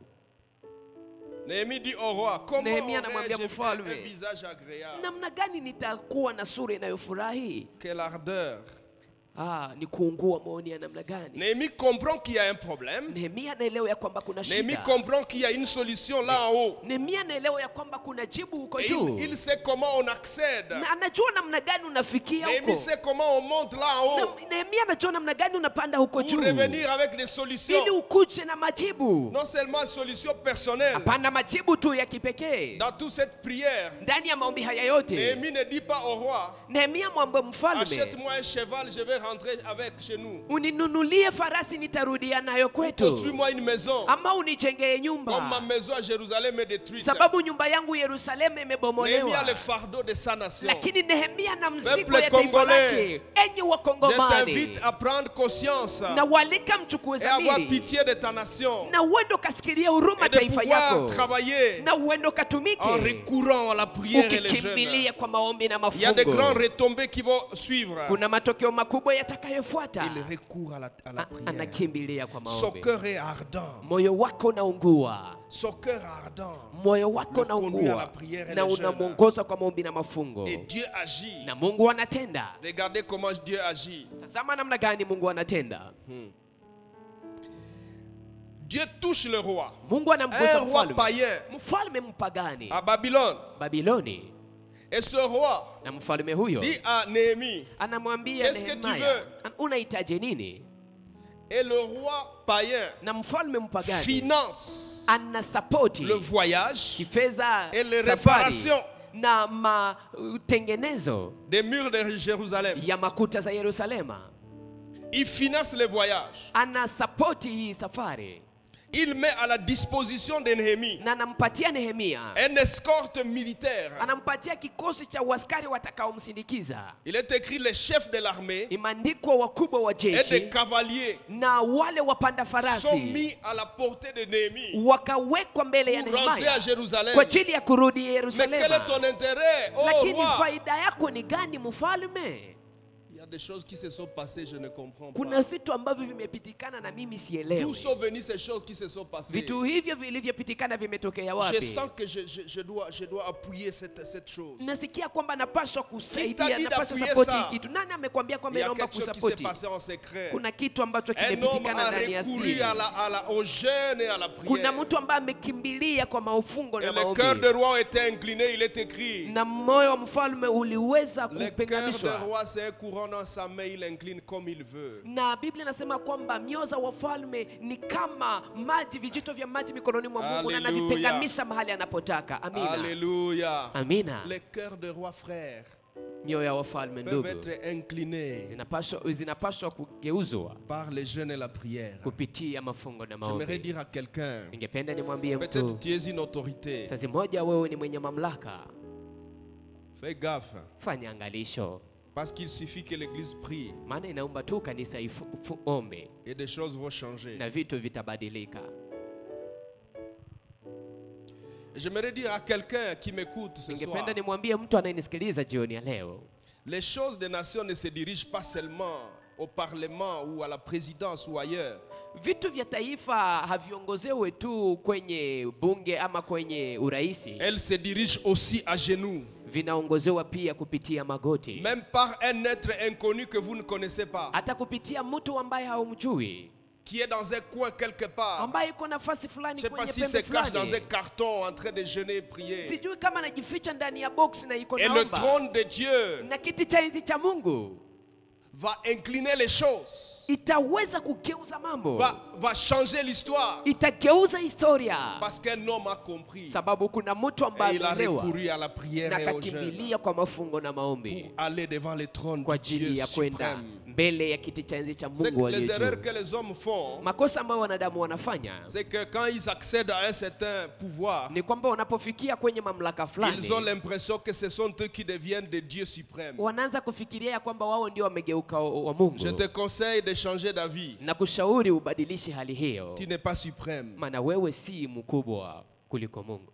Il suffit que quelqu'un parle au Dieu suprême. Inaomba tu mtu aseme juu ya Mungu mkubwa aliye juu. Néhémie parle au Dieu suprême, Nehemia anamwambia Mungu wa juu Et le roi aliye païen mkubwa, na mfalme se mpagani met à son service, anaanza kumtumikia, affecte les chefs de l'armée, anagusa, anawatuma wasimamizi wa affecte des jeshi, cavaliers anawatuma wapanda farasi pour aller résoudre un problème dans un autre pays qui ne le concerne pas. kwa ajili ya kwenda kutatua shida ndani ya nchi nyingine ambayo haimuhusu, Parce que le trône de Dieu sababu kiti cha enzi cha a Mungu écouté la prière en cachette. kilisikiliza maombi Le trône de Dieu ya mtu ambaye anajificha a kiti cha enzi cha écouté Mungu, quelqu'un qui priait et qui ilimsikiliza jeûnait. mtu ambaye alikuwa anafunga na kuomba. cœur de Dieu Moyo wa Mungu se retrouvait dans le jour agréable. ulijikuta ndani ya siku ya Et le furaha. cœur de Dieu a exaucé. Na roho ya Mungu ikajibu. Et des choses se sont produites. Na mambo yakapitikana.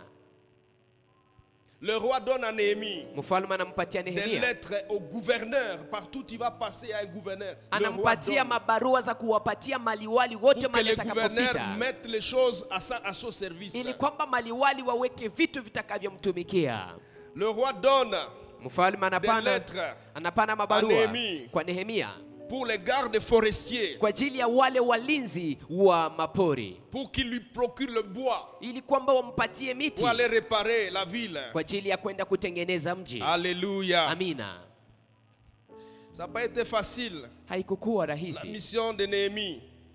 kazi ya Nehemia, Mais ce qui est sûr, lakini iliyokuwa hakika il a accompli sa mission. ni kwamba alitimiza kazi Et yake. j'aime au chapitre 6, verset 15, Napenda kwenye sura ya 6 mstari wa tu vas retrouver 15 cette phrase. utakuta msemo kama na hii, La muraille fut achevée. na ukuta Tu peux acclamer le ukaisha. Seigneur, frère. Unaweza kumshangilia Bwana ndugu. La muraille fut achevée. Na ukuta ukaisha. Laisse-moi t'annoncer Acha que nikutangazie la chose pour laquelle tu jeûnes et tu pries, ya kwamba kitu ambacho uko naombea na sera kufunga accompli. que ce soit au kitatimilika, plan individuel, iwe kwa upekee, que ce soit au plan de l'église, iwe kwa ajili ya ngambo que ya ce soit au kanisa, plan de la nation, iwe kwa ngambo ya ou taifa, au plan de la nation où tu te trouves, ama kwa ngambo ya taifa ambamo uko ça ndani, sera accompli. La itatimilika. muraille fut achevée. Na hii kuta Tu ne sais ikamalizwa pas toujours kujengwa. comment ça va se passer. Haujui namna gani Parce itapitikana, que le Dieu que tu pries maana Mungu unayemwomba s'appelle le Dieu suprême. anaitwa Mungu mkubwa, S'appelle le Dieu de Dieu. anaitwa Mungu wa Il s'appelle le miungu, roi des rois. anaitwa Il mfalme wa s'appelle le Seigneur wafalme, des seigneurs. anaitwa Bwana wa Il s'appelle le Dieu mabwana, tout-puissant. anaitwa Mungu mwenyezi, The Almighty God. Mungu mwenye uwezo Le Dieu qui n'a wote, ni commencement ni de Mungu asiye fin. na mwanzo na Le mwisho, Dieu qui engendre l'existence. Mungu ambaye anazaa Le kukua, Dieu qui retire l'un et élève l'autre. Mungu ambaye anamshusha mmoja na anamwinua Le Dieu qui crée mwingine, les enfants dans nos Mungu ventres. ambaye anaumba watoto ndani ya Le tumbo Dieu qui zetu, déjoue les complots des méchants. Mungu ambaye anaharibisha Le Dieu njama qui za travaille le waovu, cœur même des méchants Mungu ambaye anatumika juu pour ya les mioyo hata ya rendre waovu favorables. kwa ajili ya Il kuwafanya est kwamba écrit, il watupe incline les cœurs de kibali. roi comme un courant là où il veut. Na Biblia inasema kwamba Alléluia. anageuzia mioyo ya wafalme kama Maintenant, kiti regardez cha le maji verset mahali 16. anapotaka. Tazama sasa shairi la Chapitre 6, verset 16, 16. sura 6 mstari wa 16. Si tu as ta Bible avec toi, lis-la avec moi. Kama Il uko est na Biblia écrit, yako pamoja nami, soma pamoja lorsque nami. tous nos ennemis la prirent. Anasema wakati maadui zetu wote walipoielewa, Lorsque tous nos ennemis la prirent. wakati maadui zetu Ils wote apprirent quoi? Ils walipoelewa nini? apprirent que Walielewa la nini? muraille a été achevée. Wakaelewa ya kwamba Le ukuta problème umemalizika est kujengwa, résolu. shida Quand imetatuliwa. ils la prirent, Wakati walipoelewa hiyo, c'est pas les voisins, hein. sio majirani, Toutes les nations mataifa yote qui étaient autour de nous ambazo walikuwa furent dans la wanatuzunguka crainte. wakakuwa ndani ya oga. Les interventions redoutables de Dieu dans ta vie durant ce mois ici Vitendo vya kuogopesha vya Mungu ndani ya maisha yako vont ndani ya mwezi huu provoquer la crainte à ton sujet. vitaleta woga, watu wataanza Et des ennemis vont kukuogopa comprendre na maadui wataelewa qu'ils ne comprenaient pas ce qui s'est passé. ya kwamba walikuwa waelewe nini ilikuwa Ils vont napitikana. comprendre Wataelewa qu'il y a quelque chose qu'ils ne maîtrisent pas. ya kwamba kuna kitu ambacho Ils vont hawaelewi. comprendre. Wataelewa Les ennemis de ta vie, maadui les za ennemis maisha de ton yako, couple, maadui za les ndoa ennemis de yako, ta famille maadui za vont jamaa yako, comprendre qu'il y a des wataelewa choses qu'ils ne maîtrisent pas. ya kwamba kuna vitu ambavyo Et hawaelewi lesquels ils bango. na inawapita akili, Ils furent saisis de crainte wakashikwa na oga et ils éprouvèrent une grande humiliation na wakapata haya sana, et reconnurent que l'œuvre s'était accomplie par la volonté de notre Dieu. Haleluya. Na wakatambua ya kwamba kazi hii ilitimilika kupitia La mapenzi ya volonté Mungu de wetu, notre Dieu. mapenzi ya Mungu wetu. Dites avec moi, j'ai un Dieu. Sema pamoja nami nina Mungu. Dis avec moi, j'ai un Sema Dieu. pamoja nami nina Mungu. J'ai un Dieu. Na Mungu, C'est fut la volonté de notre Dieu. mapenzi ya Mungu Seigneur, je wetu. t'aime. Bwana nakupenda. La volonté de notre Dieu. Mapenzi ya Le Mungu Dieu qui wetu. écoute en secret. Mungu anaisikia anayesikiliza ndani ya siri. Le Dieu qui écoute même les cris dans les cœurs. Mungu anayesikiliza hata Le sauti Dieu qui écoute les moyoni. prières non prononcées dans la bouche. Mungu ambaye anasikiliza maombi Le Dieu ambayo qui kutajwa écoute les prières qui kinywani. montent dans les cœurs sans être exprimées. Mungu ambaye anasikiliza maombi C'est ce Dieu yanayopanda que nous maoni sommes en bila train de hata prier. kusemwa. Ni C'est- Mungu voici le huyu 5e tunayemwomba kwa siku hii ya Il n'est tano. pas insensible. Yeye si Mungu C'est ambaye un Dieu hajali. sensible. Ni Mungu ambaye La requête anajali. pour laquelle tu te mets à genoux Maombi ambayo est unapigia exaucée au nom de magoti Jésus-Christ. inajibiwa kwa jina la La Yesu. requête pour laquelle tu gênes Hitaji trouve unayoifungia sa solution ce mois ici. inapata jibu Au yake nom de mwezi Jésus de huu Nazareth, kwa jina la je Yesu wa proclame Nazareti. que le Dieu des cieux Natangaza kwamba Mungu wa mbingu est favorable anakupatia à kibali toi et il te donnera na atakupatia ce que ton cœur désire. ile ambayo moyo wako Saisis-le unahitaji. déjà Uishike par la tayari foi kupitia et imani avance. na uendelee. Alléluia. Amina. Laisse-moi te faire observer ceci. Acha nikuonyeshe hiki. Néhémie était un homme de même nature que nous. Nehemia alikuwa mtu wa kufanana nasi. Daniel était un homme de même nature que nous. Daniel alikuwa mtu wa kufanana na sisi. Le Dieu du temps de Néhémie, Mungu wa wakati wa Nehemia qui écoutait la prière ambaye et les jeûnes, alisikiliza maombi na mafungo est le même Dieu que nous prions ce ni soir. huyo Mungu tunayemwomba C'est le jioni même ya Dieu que leo. tu as prié toute la nuit qui Ni vient de huyo se passer. Mungu ambao C'est le umeomba même Dieu que usiku tu as ambao prié au umepita. courant de la journée. Ni Il huyo est le Mungu même. uliyeomba Il mchana. est le même hier, aujourd'hui. Il est le même éternellement. Jésus, Il est frère, le même. il est le même. Ni yule ndugu. Ne t'embarrasse pas. Usianze Approche de Dieu vivant kukaribia Mungu aliye avec hai assurance. pamoja na uhakika. Et ce qu'il a fait pour Néhémie, Na aliyoifanya kwa ajili ya il est prêt à Nehemia le faire aussi pour toi. iko tayari kukufanyia Et pour ton nayo cas. na kwa ajili ya kitu chako, hitaji yako. Mais qu'est-ce qu'on observe chez Néhémie? Nini tunagundua kwa Il fait Nehemia? preuve d'une caractéristique. Anaonyesha tabia moja, La caractéristique des vainqueurs. inakuwa ni tabia La ya mshindi. caractéristique des hommes et des femmes de prière. Inaonyesha tabia ya wanaume na wanawake wa maombi. La ténacité, Hii kushikilia, l'ardeur, hii la kuungua, passion pour Sion. hii shauku, C'est ça qui marque. na hii ndio Et c'est naonyesha, ça qui manque à beaucoup d'entre nous. na hii ndio nakosa ndani C'est ya le watu temps du wengi tournant miongoni mwetu. décisif. Ni wakati wa kipindi Et puis hiki, les gens se promènent toute la journée. na kisha watu wanatembea mchana mzima, Ils attendent l'heure de online wanangoja wakati wa kipindi kwenye pour essayer de mtandao prier. ili wapime kuomba.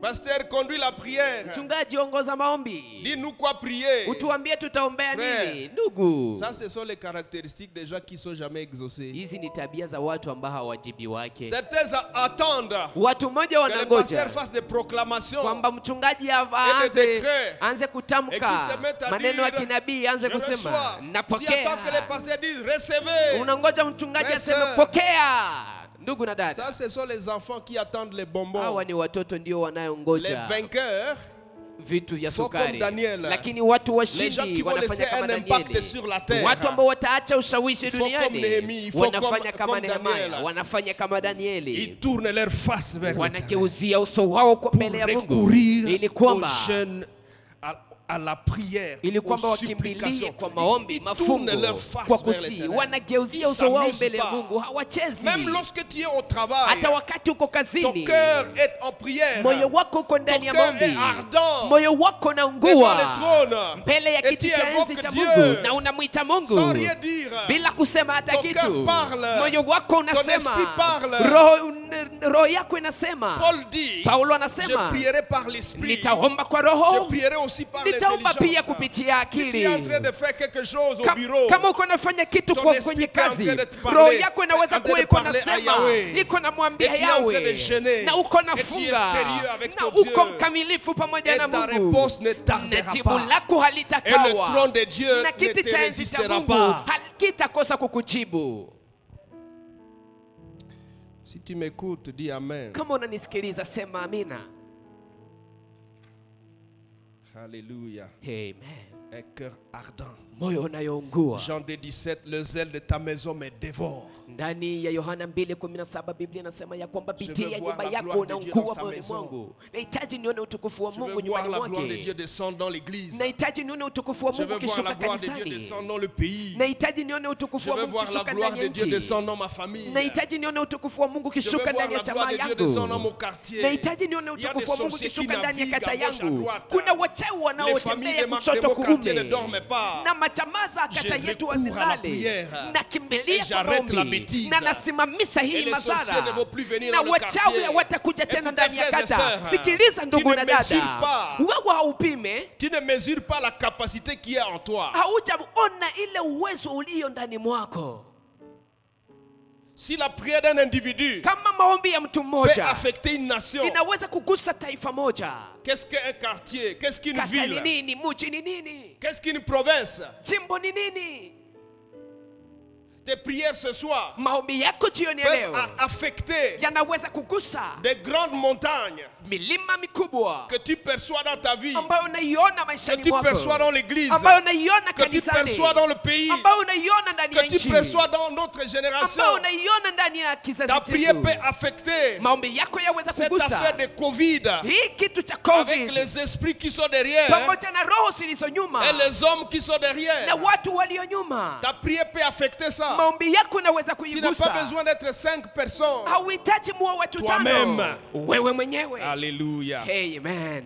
Jésus dit Yesu à ses anasema, apôtres anaambia dans mitume Matthieu zake 11:12, ndani ya Mathayo depuis 11 le temps mstari de wa Jean-Baptiste 12, tangu wakati wa jusqu'à Yohana présent, Mbatizaji hadi le wakati wa royaume des sasa, cieux est forcé. ufalme wa Mungu ni wenye ce sont les nguvu, violents qui na s'en ni emparent. watu hodari ndio wanaoingia ndani.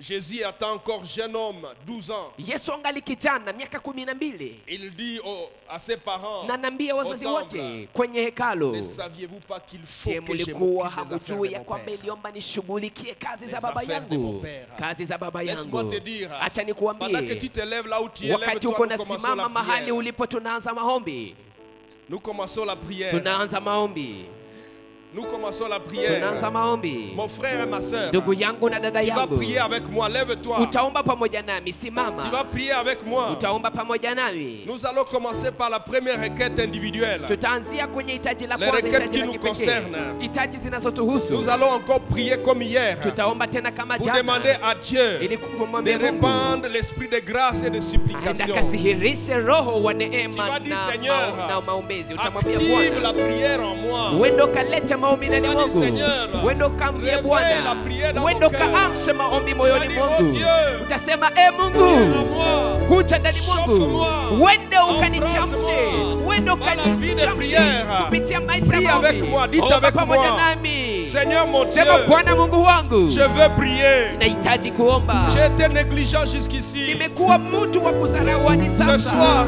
lakini jioni ya voici mon leo cœur. tazama moyo wangu, Enflamme mon cœur. wendo kawashe moyo wangu, Enflamme-le. wendo kaiwashe, Enflamme mon cœur. wendo kawashe Pour moyo la wangu prière, ndani ya j'ai maombi. compris Nimeelewa la place du jeûne et prière. nafasi ya maombi À na partir de mafungo. ce soir, Kuanzia jioni je ya leo tourne ma face vers toi nageuzia uso wangu mbele yako pour recourir ili kwamba nikimbilie au jeûne et à la kwa prière, mafungo na maombi, aux supplications, kwa kusihi, en priant et en jeûnant. nikiomba na Je nikifunga, veux recourir nitakimbilia au jeûne et la kwa prière. mafungo na maombi. Embrasse mon cœur, Wendo Seigneur. kawashe moyo wangu Prie le Bwana. Seigneur, vas-y, Omba dis-le Bwana, avec tes enda kwa propres maombi, omba kwa maneno yako mwenyewe. Prie, frère, sœur, prie. Omba ndugu na Demande à dada, ton cœur omba moyo de se wako, disposer. ende kajiweke Prie pour ton tayari, cœur.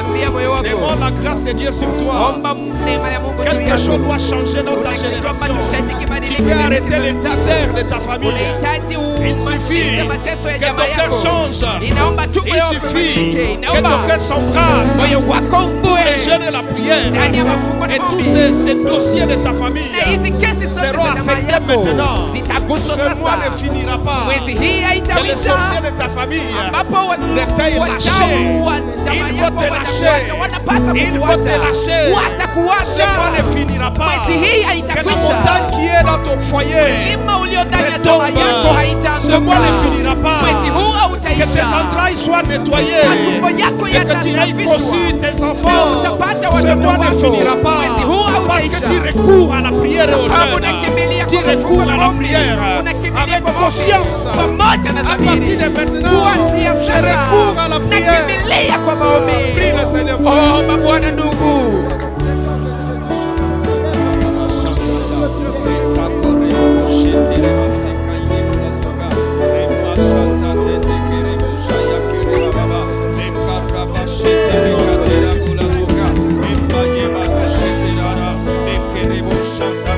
Suscite, Seigneur, l'esprit de grâce grâce et de supplication. Communique l'esprit de grâce et de supplication ce soir. Communique l'esprit de grâce et de supplication.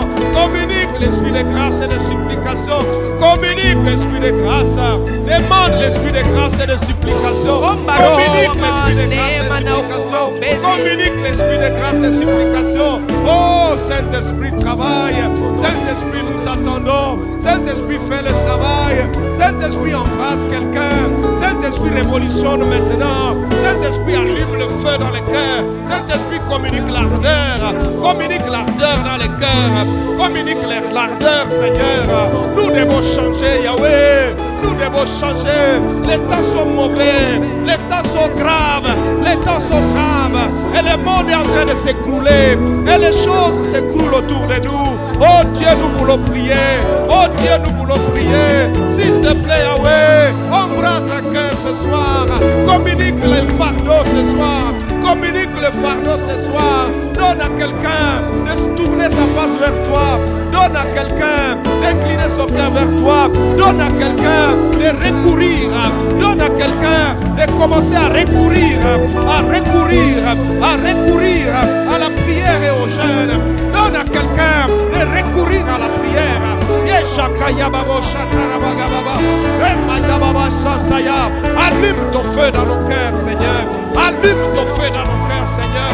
Allume ton feu dans nos cœurs. Le feu de la prière. Le feu de la prière et des supplications. Le feu de la prière.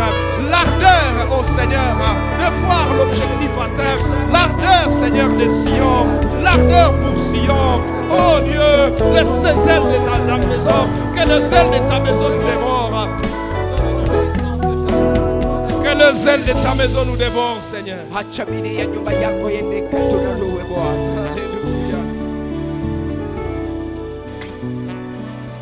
Paul dit aux Philippiens dans Philippiens 1:19. Paulo anawaambia Wafilipi ndani ya Cela Wafilipi tournera 1:19, à mon salut na hii italeta grâce wokovu à vos wangu prières. kupitia maombi yenu, Grâce à vos prières. kupitia maombi yenu. Y a-t-il quelqu'un qui veut prier, frère, Je, sœur? kuna mtu anahitaji kuomba? Ndugu na Laisse-moi dada, t'annoncer. acha Il y nikutangazia a quelqu'un qui a besoin du salut. ya kwamba kuna mtu ambaye Et anahitaji le salut wokovu, n'est pas seulement la conversion, na wokovu sio tu hii mais le kukombolewa salut toka c'est la dhambi, délivrance. lakini Le wokovu salut ni c'est la ufungulivu, guérison. wokovu ni Le uponyaji, salut c'est une intervention divine. wokovu ni kitendo Le cha salut Mungu, c'est la réponse à quelque chose dans wokovu la ni vie jibu de kwa ajili ya quelqu'un. kila kitu. Est-ce que tu veux prier? Je, unaweza kuomba, Car ta prière maana maombi yako fera tourner itageuzia, au salut italeta la wokovu situation de quelqu'un. ndani ya hali ya mtu, La situation de quelqu'un. hali ya mtu fulani, La situation de quelqu'un hali ya mtu fulani va tourner au salut. italeta wokovu, Va tourner au salut. italeta wokovu. Nikufananishe na nini Bwana? Nikufananishe na nini Bwana? Nikufananishe na nini Bwana?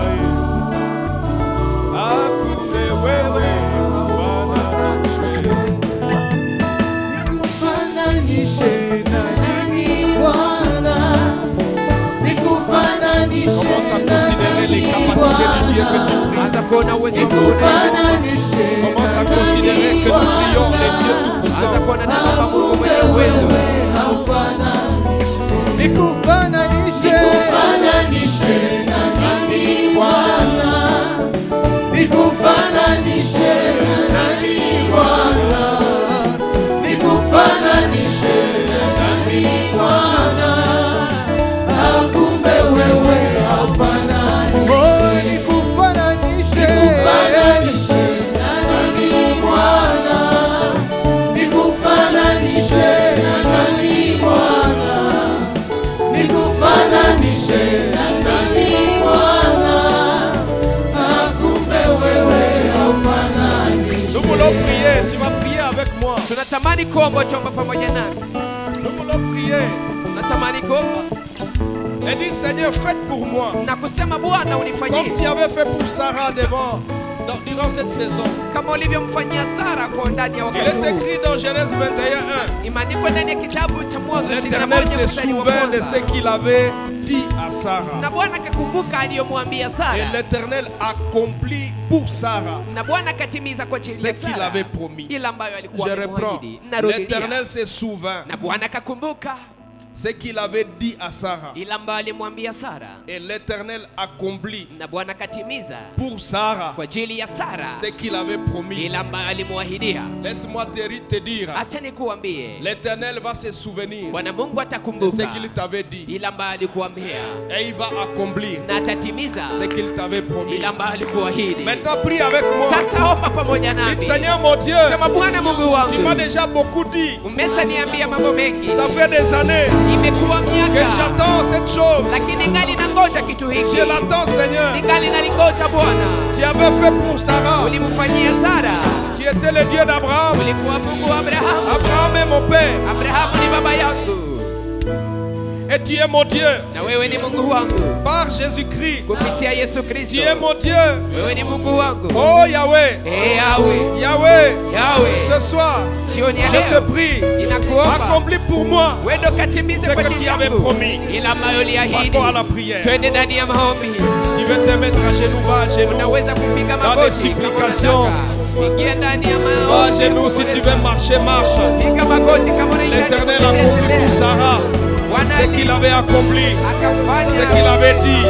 Bwana akakumbuka Il veut juu ya accomplir pour Sara. toi. Alicho Seigneur, kufanya. accomplis pour moi Bwana wendo ce kanitendea que tu nami. m'avais promis Ila ambayo uliahidi. dans les grâces insondables. Ndani ya kipindi cha Accomplis neema pour moi isiyoweza ce que tu kupimwa. m'as promis. Wendo kanitendea Dans les eaux Bwana. profondes au mois de Ndani ya mars. maji ya vilindi kwa Tu mwezi m'as wa promis tatu. beaucoup de choses. Umeniahidi mambo Au mengi. réveillon, tu m'as promis des choses. Umeniahidi mambo Dans mengi le kwenye réveillon kesha. dernier. Kwenye kesha S'il la te mwaka plaît, uliopita. Seigneur, Tafadhali maintenant Bwana. accomplis-les. Bwana wendo Comme pour katimize Sarah. sasa. Kama kwa ajili ya Comme pour Sara. Sarah. Kama kwa ajili ya Sara. Accomplis pour moi Nitimizie ce que tu avais promis. ile ambayo uliahidi. Accomplis pour moi Wendo ce que tu kanitimizie avais promis. ile ambayo Au uliahidi. nom de Kwa Jésus-Christ. jina la Yesu Oh Kristo. mon Dieu, Ee Mungu tu es le wangu. même. Wewe ni yule Tu ne yule. changes pas. Haubadiliki. Alléluia. Amen. Tu ne changes pas. Haubadiliki. Il est écrit dans le psaume 110 Imeandikwa ndani ya kitabu cha Verset Zaburi 1, 110 mstari wa que kwanza l'Éternel étendra des sillons ya kwamba Mungu les sceptres de ta puissance. ataweka Sayuni hii fimbo ya L'Éternel chuma ya uwezo étendra des wake. sillons Bwana ataweka Sayuni, les sceptres de ta puissance. ataweka fimbo ya uongozi ya chuma ya uwezo L'Éternel wake. étendra des sillons Bwana ataweka les Sayuni, sceptres de ta hadi puissance. Sayuni, nguvu, fimbo ya uwezo Domine. wako. Tawala au milieu de tes ennemis. miongoni mwa maadui zako. Dieu te donne le sceptre de puissance. Mungu akupatie fimbo ya chuma ya uwezo. Que Dieu te donne le sceptre de puissance maintenant. Mungu aenda akakupatie fimbo ya uwezo Et sasa. tu vas entrer dans le combat Na spirituel utaingia ndani ya vita vya pour kiroho dominer au milieu de tes ennemis. ili uende ukatawale miongoni mwa Bakora la adui prière. zako. Tuingie ndani ya maombi, Va encore à la prière. tuingie ndani ya maombi. Utilise le sceptre, Tumia fimbo le ya bateau de commandement, hii fimbo ya le uongozi, bateau de commandement fimbo ya du uongozi Dieu vivant. ya Mungu Il te aliye le donne. hai. Exerce-les contre tes ennemis, les ennemis spirituels, adui zako wa les kiroho, principautés, les mafalme, pouvoirs et les autorités. uwezo na mamlaka. Exerce le sceptre. Wendo katumie fimbo.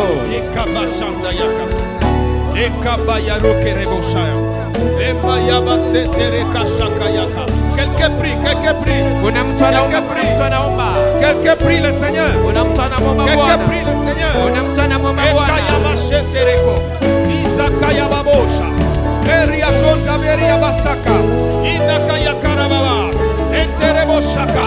Au nom de Jésus-Christ, au nom de Jésus-Christ, au nom de Jésus-Christ, principauté, pouvoir et autorité, nous te soumettons à l'obéissance à Christ. Principauté, toi qui entretiens les malheurs de mon peuple, toi qui entretiens les malheurs de mon peuple, je te descends au nom de Jésus. Je te descends au nom de Jésus. Je te détruis au nom de Jésus. Je te détruis au nom de Jésus. Puissance de l'air, vous qui êtes derrière les rébellions, vous qui êtes derrière les méchancetés, nous te détruisons. Nous vous détruisons. Nous vous détruisons au nom de Jésus. Nous vous détruisons au nom de Jésus. Nous vous détruisons au nom de Jésus. Oh, Rekabayaba Chantayaka. Chante avec la chorale. Imba pamoja na kwaya. Que ta présence en moi devienne réelle. Que ta présence en moi devienne palpable. Je veux une autre dimension de toi. Que ta présence en moi devienne réelle. Que ta présence en moi devienne palpable. Je veux une autre dimension de toi. Que ta présence en moi devienne réelle. Que ta présence en moi devienne palpable. Je veux une autre dimension de toi. Alléluia. Amen. tu es fidèle. Nous voulons terminer en chantant et à louer le Seigneur. Tunatamani kumaliza tukiimba na Mais kumsifu laisse-moi vous Bwana, rappeler un peu le programme et puis on lakini va acha clôturer dans niwakumbushe une forte mpango louange. na kisha tutamaliza ndani ya sifa kubwa. Nous poursuivons chaque vendredi, samedi Tunaendelea kila siku ya 5 ya 6 à partir de 19h. kuanzia saa 11 kuanzia saa 1 jioni, Le seul changement qui est intervenu, c'est pour le jeudi hier, na mabadiliko moja ni kwa où ajili le ya culte jana online siku commence ya à nne, 19h30 ambapo ibada online inaanza pa saa 1 pour na 60 nusu minutes kwa seulement. ajili ya dakika 60 tu, Mais le vendredi et le samedi, lakini siku ya c'est de 5 na siku ya 19h 6 à 20h30. ni kuanzia saa Le 1 lundi jioni également, hadi saa 2 19h na à nusu, 20h30. na siku ya kwanza Et hivyo le hivyo, dimanche à 8h. na siku ya Mungu pa saa Louons le 2 Seigneur ya avec l'union asubuhi. musicale. Tumsifu Bwana pamoja na kwaya. On acclame le roi de gloire, nous acclamons le Dieu. Oh, Rabbi ne change pas, Rabbi ne change pas, il est le même, alléluia. Rabbi ne change pas, Rabbi ne change pas, il est le même, alléluia. Rabbi ne change pas, Rabbi ne change pas, il est le même, alléluia. Que dans ton Rabbi ne ardeur, change pas, Rabbi ne dans ton change ardeur pas, de prière, il est le même, alléluia. Oh, Rabbi ne change pas, il est le même, il est le même. tu peux même continuer la prière après ce moment. Rabbi ne change pas, Rabbi ne change pas, Dans ton ardeur, il est Sion. le même, manifeste-toi, descends, agis, manifeste-toi, descends, agis, manifeste-toi, descends, agis, manifeste-toi, descends, agis, manifeste-toi, descends, agis, manifeste-toi, descends, agis, manifeste-toi, descends, agis.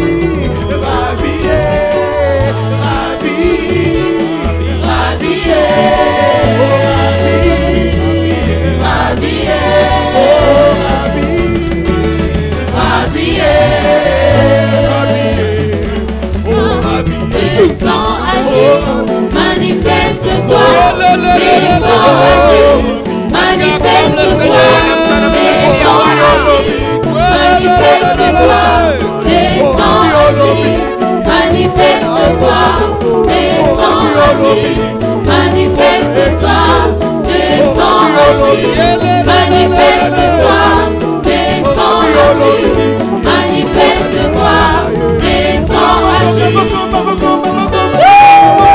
Où sont les cris de joie, les cris de joie?